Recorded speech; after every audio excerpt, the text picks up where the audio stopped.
আর ওর বায়েনটা যে ইংরেজি ধারিছে জানে নাই অনেক গেলা ইংরেজি কথা কইছে কিন্তু ঠিক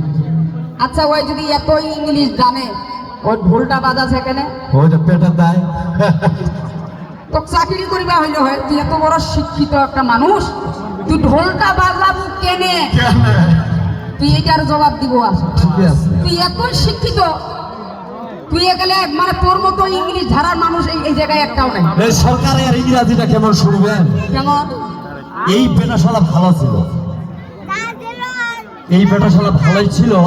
তে নতুন করে একটা ব্যবসা শিখেছে আর কি। মানে তরকারি কাঁচা বাজার আলু পটল মুলাই বাইগন সাথে দিয়েছে লাউ মানে কদু বুঝেন না নাই আমরা কই কদু তোমরা কি কয়েন লাউ কদু লাউ একটাই জিনিস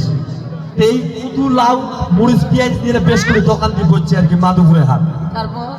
আর এই মানে তোমার প্রকার আর কি আর কয়েকটা বিদেশি আইছে অডিট করিবা বিদেশিরা অডিট করেছে আর দেখেছে